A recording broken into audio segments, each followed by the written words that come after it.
A man with no parental bond. A failed assassin, sentenced to death in absentia. Imprisoned for attempted coup, finally he has rose to the very top as president of Iraq at age 42. Saddam became power drunk days after taking power. Like a typical power drunk dictator, a show act, especially in public, gives the impression that he must be feared. It's distasteful. It also tells you that it got to a point that Saddam Hussein has assumed that political preponderance in that huge dictatorial role that created a lot of political inimical to the Western world. And so from all these angles, the Western world were, developing their hatred towards him, that one day they will have his head chopped off. And that for me is a deep crack of how Saddam Hussein caught on the Western world the radar, and then they started targeting him, and then they said no, they have to get rid of him. So today, if the world is greeted with the story of the exit of Saddam Hussein as that of somebody who possessed nuclear-logical weapons, and it turned out that all of them were untrue, I will tell you, the alliance of the Western world to eliminate Saddam Hussein against the backdrop of possessing logical weapons was not because of that. It was because they had targeted to eliminate him against the backdrop of this history of his nature of violence and killing people, murdering them, shooting them, and all of that without any recourse to justifiable cause of death. These, for me, if you read the international law, it's a crime on the international court of justice that Saddam Hussein ought to have been prosecuted, and not the way even the Western world handled him. And so on 22nd July 1979, in what is described as a 1979 purge on live TV, an event he personally requested for it to be videotaped, he convened an assembly of Ba'ath Party leaders. At the meeting, he accused some of them of plotting against him. Therefore, he directed Muhi Abdul Hussein Mashhadi to read out a confession and names of 68 alleged co-conspirators. These members were labeled disloyal and were removed one after the other and taken into custody. After the list was read, Saddam congratulated those who were still seated at the hall for their past and future loyalty. The 68 were subsequently tried and found guilty of treason. It is alleged 22 were executed later, including Mashhadi. After this event, it was clear that he was the only supreme leader and that any total betrayal would not go unpunished. Saddam was now untouchable. I think it's very clear that at this very point, Saddam needed to protect his territory. And being a soldier, being a leader, a dictator at the time, he knew that was the way forward. So the message was very crystal and clear. If you make that attempt, your end will be very miserable. The message was crystal in the minds of every Iraqi. Like they say, there is no limit to a leader who is power drunk, and so he needed to move on to the next phase of his plan to deliver on his promise of making Iraq the most powerful country in the Middle East, with him being the supreme leader of the entire Arab world. Again, we look at Saddam as an interesting figure. He made a promise to the Iraqis that he will be the king of the Arab world. And for him to conquer Iran, it was just going to make things very easy for him, because Iran was about 2-3 times bigger than Iraq. And once he's able to do that, then he becomes a king of the Arab states in his own view. The first step in his plan involves attacking Iran, Iraq's neighbor to the east, and a non-Arab state. At the time, a group of Islamic fundamentalists led by Ayatollah Khamenei had overthrown their government in 1979. Ayatollah is a title given to respected religious leaders. Khamenei was a Shiite Muslim, an outspoken opponent of Saddam Hussein, and his Sunni Muslim movement. Sunni and Shiite are the two main branches of Islam. It is believed about 90% of Muslims are Sunnis. Saddam Hussein saw this campaign against him as a threat that needed to be stopped. He knew he had every good reason to invade Iran, because Iran was a threat not to his power alone, but to the Arab states and the West, especially the US. They didn't want the Iranian fundamentalism to spread throughout the Middle East. They also hoped supporting Saddam Hussein would stop him from forming a relationship with the United States Cold War rival, the Soviet Union. Even though the invasion of Iran was audacious, because Iran was 3 times bigger and populated than Iraq, yet for some reasons Saddam believed he was going to win the battle against Iran in weeks. September 1980, Iraq launched its invasion of Iran. Saddam's goal was to take control of the Shatt el-Arab waterway. To Saddam's surprise, the invasion was met with fierce resistance.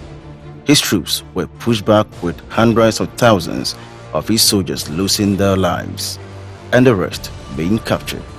He decided to call on the United Nations to negotiate a ceasefire agreement with Iran, but Khamenei refused, because for him, Saddam Hussein had already stepped on the toes of an angry lion who was already hungry for blood, and nothing was going to stop him until he has devoured the last of his enemies. Khamenei vowed to continue fighting his Sunni enemies until they were no more. The Western world involvement in religious conflict between the Shiites, Muslims, and the Sunnis. Saddam Hussein is a Sunni, but when the Western world entered Iraq, a lot of troubles that they created religiously. That, for me, was not the best. Today, as we speak, the Western world still want to make Iraq feel, and including even the Arab world, they want them to adopt the Western life. It's not one to say that a Muslim in Iraq or Iran, would wear a jarabia and can do anything like when you go to the Western world, you see them naked doing all sorts of things. The Arab world want to keep to their way of life and how they go about. But the Western world want to, introduce their westernized life in that area. Either they didn't see it coming, or some sort, the invasion of the West, and also to have Saddam Hussein as their darling guy, used him to, as it were, create a certain political preponderance against the invasion of Iran. Today, Iranian government, the Iranian people continue to see the West as an enemy, where then Saddam Hussein, come in the equation. They've killed him. Who is yet to come that will be a darling boy of the West in Iraq is a different political philosophy we cannot explore. But before the West happens, Saddam Hussein, on 8 July 1982, visited Dujail, a dominated Shiite Muslim town 25 miles north of Baghdad, to make a speech by praising local conscripts who had served Iraq in the ongoing war against neighboring Iran. While there, he visited several households.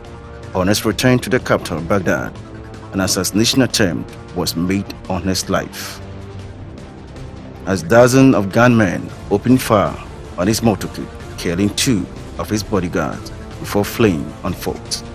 In retaliation, Saddam's security forces attacked the town, arrested about 1,500 residents. Many faced torture, and nearly 150 alleged residents executed on Saddam's orders. This event in Dujail will be revisited as part of some criminal charges in his future trial. There are many views as far as this very whole issue is concerned, because this is a president whose life was under threat. And anyone who does that is treasonable. That's what they will say, is treason. And therefore, one will say that he had to react the way a soldier will react, and being a leader, this was not going to go unpunished. Meanwhile, The war with Iran was still on, and Saddam was losing. So he decided to call on his Western ally, America. It was still not enough to win, because the Iranians were coming all out. In a documentary titled Saddam's Strike, which happens to be an alleged account of Saddam Hussein's eldest daughter, Ragat Hussein, and other witnesses, the documentary revealed her father once said, "It's only when a man faces such impossible odds that he discovers what he is really made of." Again, the documentary revealed when Saddam appears in his weakest, that is when he should be feared most. Saddam decided to do the unthinkable. He decided to use chemical weapons called Taban, a deadly nerve gas, a blistering agent that can cause blindness and instant death. When it comes to battle, war, what matters is winning. How you go about it, well, it depends on the strategy you use. Now remember that Saddam tried to cease fire. Hamani at the time was not interested. He was still hungry for blood. And Saddam, being the Saddam as he was, thought that, okay, this was an opportunity for him to also do his worst. Therefore, this chemical idea came into the whole thing, even though it's something that all of us condemn because it affected pregnant women, kids, and so on and so forth. But it was a battle, it was a war, and you can't blame him. His soldiers fired artillery shells containing this deadly gas. The West decided to be silent because it is rumored that some of the weapons Saddam used were developed by Western and European scientists. The hypocrisy of the Western world in this very issue leaves much to be desired. One, if you study the Iraq-Iran war, where the Western world now have to back Saddam Hussein to crush Iran, today, fast forward, what is happening on the global scale tells you that the global order must be rewritten again. Why? Because why would America go and kill Saddam Hussein? Fundamentally, the things that Saddam Hussein was being accused to have done and it warranted was the same, call it, factors upon which Saddam Hussein invaded, or if you like, has to go and attack Iran, and for that matter, the Western world have to go and back him. So it brings the question, why the Western world always resort to this shift-shape approach, the Americans phrase. The shift-shape approach of the Western world is extremely dirty, and the world order must be rewritten again. The use of these chemicals and other biological weapons was outlawed under a series of international treaties known as the Geneva Conventions. The conventions was developed in Geneva, Switzerland, 1864 and 1949. In early 1988, Iraq went on the offensive and launched an all-out air war against Iran. The Iraqi Air Force dropped bombs that destroyed several important energy production facilities in Iran. Further, they fired more than 100 Soviet-built missiles called Scars into the Iranian capital city of Tehran. Finally, Saddam launched a grand war and captured some Iranian territories. Iranian citizens began to believe Hamani could not protect them, and the feeling of resentment about the long war grew stronger. With Hamani's people angry and his army weakened, Ayatollah Hamani accepted a ceasefire in 1988. A war that was supposed to have lasted weeks had lasted for 8 long years of death. Some say it claimed over 100,000 lives. Others say millions of lives. This was a catastrophe for both countries, yet Saddam saw it as a victory.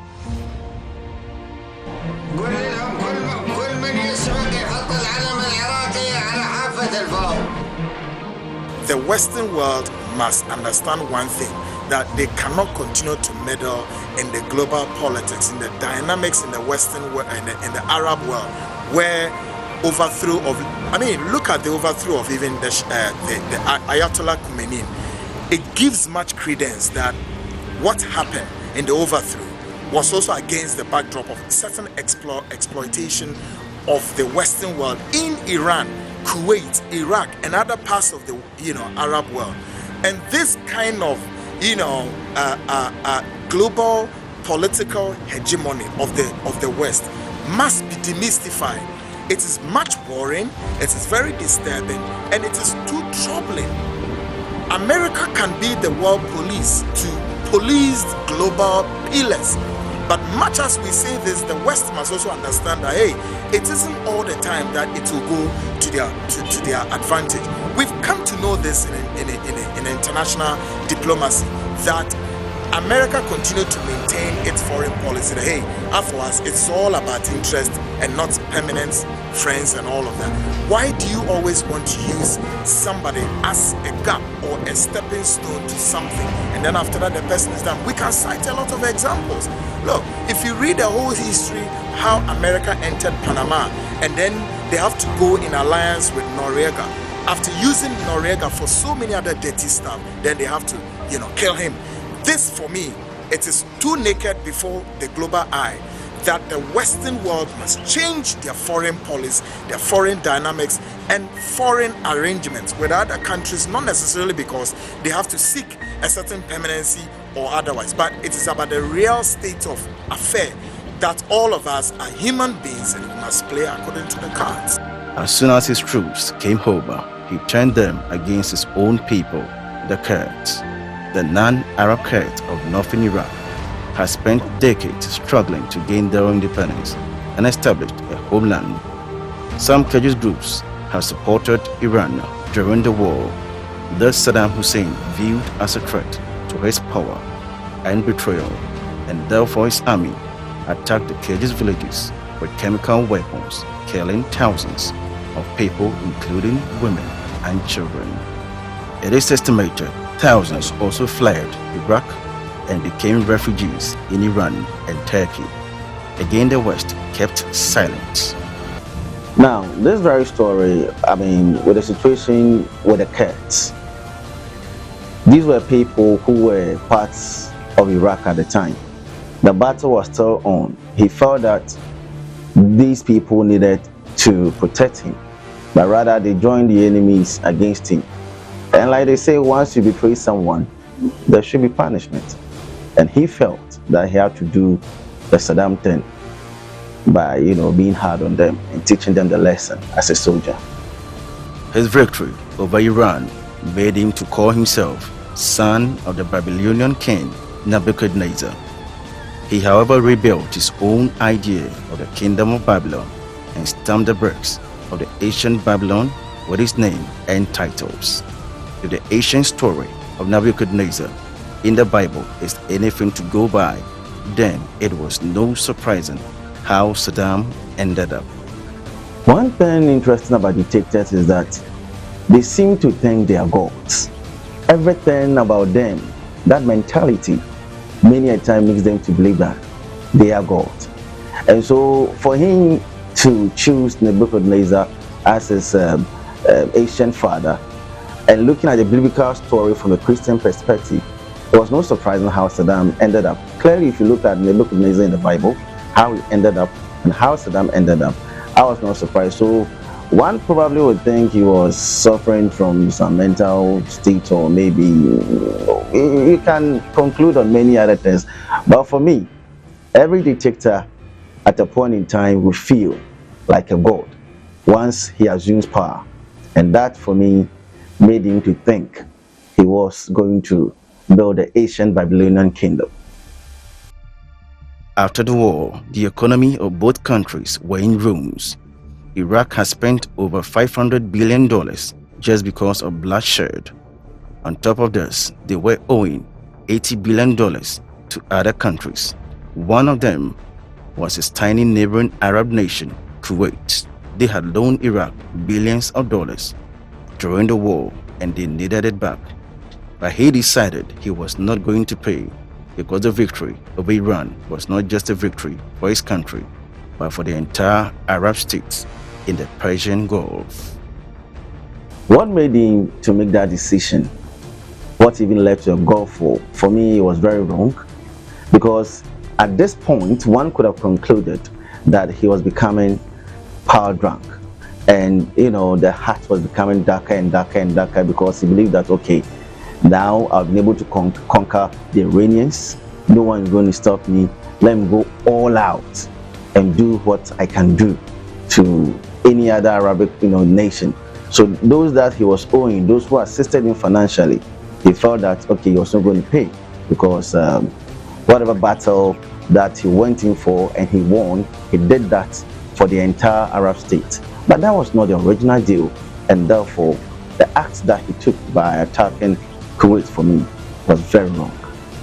Saddam further made some demands of Kuwait, which were for Kuwait to forgive Iraq of its debts, also for Kuwait to limit its future oil production, high oil prices in the world market, and finally for Kuwait to give up possession of the island of Bibian in the Persian Gulf.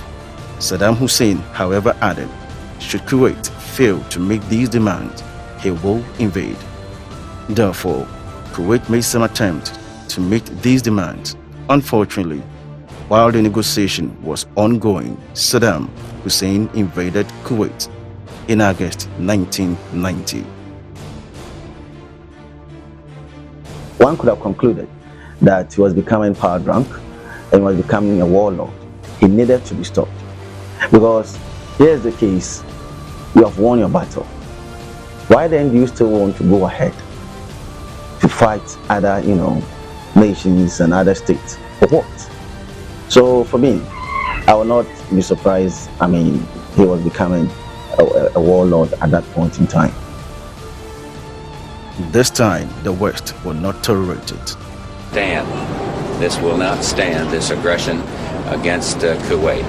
And so on January 17, 1991, the US and allied militaries, under the name Operation Desert Storm, decided to defend Kuwait. This would lead to the Gulf War. The war began with aerial bombing of Iraq. Within few weeks, Iraq troops are ejected from Kuwait after a brief ground war. One will say that indeed, at the time, it was the best moment for the West or the Americans to invade Iraq. They would have avoided a lot of things, the calamities that happened after, and so on and so forth. But the Americans always have a plan. Until that plan is fulfilled, you will never have America attacking you. But once that plan has come to light, then they will have no use for you. So I believe Saddam thought America was an ally, but America was not, but rather he was a puppet to them. So after he has done what they wanted him to do, they needed a regime change, hence 2006 and all those things that happened. So for me, I will still say that if the West had invaded in 1990, it would have saved a lot of situations, but we never understand some of these things. Saddam survives his greatest threat because the US-led coalition advanced to Iraq but decided not to besiege Baghdad. By February 24 to 27th, the war had ended. The Kurds, again, were part of the Iraqis, even though they wanted to be an independent state at the time. And like I said, when it comes to battle, war, there's nothing like justifiable means to kill or whatever.